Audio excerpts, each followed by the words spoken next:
sommes ravis de vous accueillir à nouveau dans les vidéos de Crystal Clear Electronics. Nous continuerons à élargir nos connaissances sur le multimètre avec Bella Dani.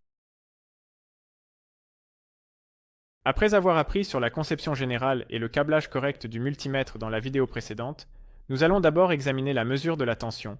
Notez qu'en studio, nous utilisons un multimètre USB afin que vous puissiez voir les valeurs mesurées en direct. Vous pouvez le voir ici devant la peinture de Girgo.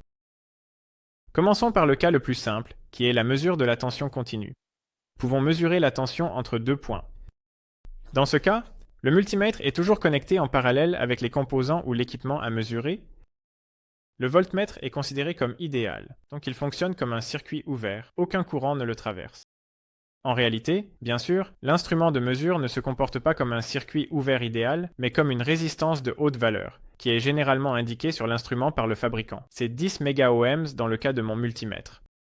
Tant que la résistance résultante du réseau de circuits mesurés est inférieure à 10 kΩ, la résistance d'entrée du multimètre est infinie, et le multimètre est considéré comme un circuit ouvert.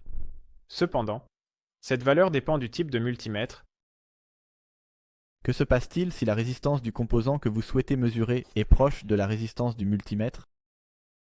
Bien sûr, nous pouvons mesurer de cette manière aussi, mais la mesure sera plus inexacte et le fonctionnement du circuit sera de plus en plus différent de l'original.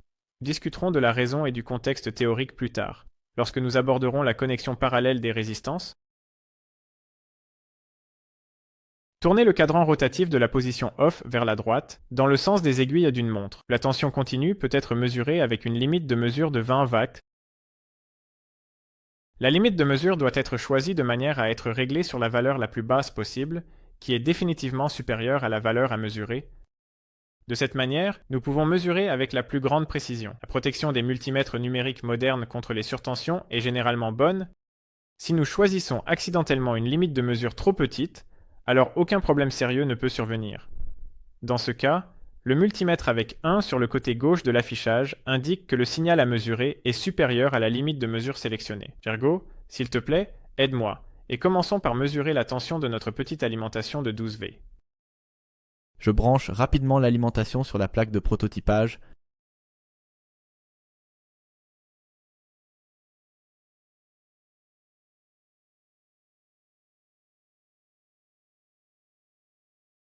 Ici, nous pouvons voir que nous mesurons 12,2 V. Pourriez-vous nous montrer si nous utilisons une polarité inversée? Comment cela apparaît-il sur le multimètre? Oui, sommes pas malades avec multimètre. Dans ce cas, un signe négatif apparaît avant la valeur. Cela ne pose aucun problème pour le multimètre, mais l'utilisateur doit être capable de l'interpréter. Je sais que Gergo, tu es déjà à l'aise avec un multimètre, mais pour le bien des spectateurs, j'aimerais te donner quelques bons conseils sur ce qu'il faut surveiller lors de la mesure de la tension d'une si petite alimentation.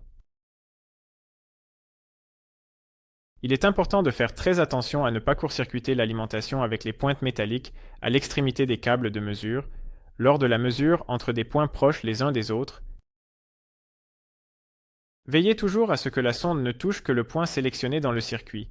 Si l'une des pointes touche le circuit par inadvertance entre plusieurs points en même temps, ces points seront court-circuités, ce qui ne signifie généralement pas de danger pour l'instrument de mesure, mais peut endommager le circuit ou l'alimentation.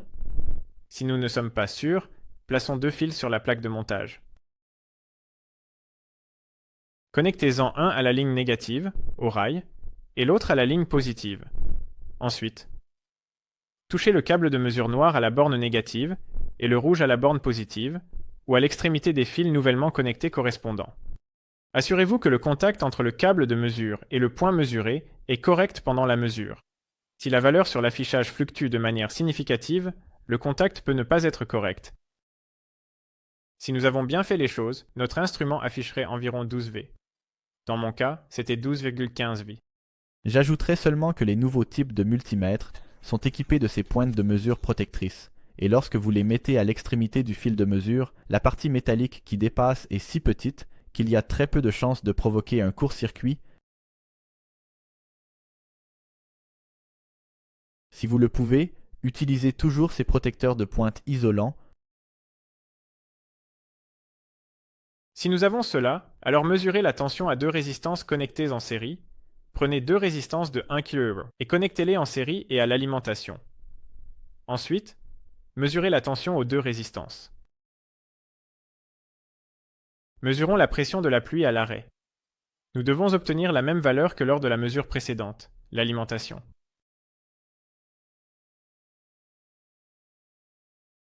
Et nous avons vraiment obtenu cela avec une différence de 1 à 2 centièmes de volt. Mais c'est plus que suffisant. Et nous mesurons une valeur de 6,8 V, ce qui est vraiment bon pour la connexion, la tension. Oui, et cela fait 61 watts. Super, merci. Maintenant, remplacez l'une des résistances de 1 kΩ par 100 Ω. Alors, la tension à 100 Ω est de 1,11 V. Cela vous donne une valeur d'environ 100. C'est le nombre. C'est la valeur calculée.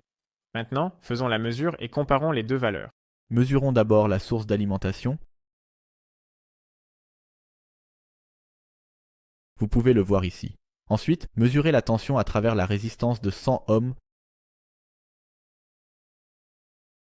Et ici encore, nous pouvons mesurer la tension calculée à 1/1, valeur décimale. Dans le cas du multimètre dans le manuel, il serait judicieux de passer à la limite de mesure de 2000 mV ici. Dans notre cas, la machine l'a fait pour nous, car c'est une si bonne machine qu'elle fixe elle-même la limite de mesure correcte. Nous n'avons pas eu à le faire cette fois-ci. En ajustant la limite de mesure, nous pouvons obtenir une autre marque précieuse et obtenir un résultat plus précis. Vous pourriez remarquer que les résultats calculés et mesurés sont légèrement différents. La raison en est que la valeur réelle des résistances diffère de la valeur nominale en raison d'une inexactitude de fabrication, c'est-à-dire ce qui est écrit dessus, et que notre instrument a également une inexactitude de mesure. Lors de la mesure de la résistance, je promets que nous allons affiner notre calcul précédent. Si vous le souhaitez, découvrez d'autres exemples de connexions en série et en parallèle, calculez-les et contrôlez-les par mesure. En résumé, je dirais une dernière phrase. Il est facile de mesurer la tension, mais il faut faire attention à ne pas créer de court-circuit avec la pointe métallique du câble de mesure à proximité de surfaces métalliques, sinon, l'équipement mesuré peut être détruit. Lors de la mesure, nous pouvons mesurer avec le câble rouge par rapport au point que nous avons touché avec l'extrémité du câble de mesure noir. Merci Bella. Je pense que ceux d'entre vous qui nous ont suivis à travers la vidéo seront plus enclins à faire des mesures de tension par eux-mêmes. Dans la prochaine vidéo, nous examinerons la mesure du courant. Adios.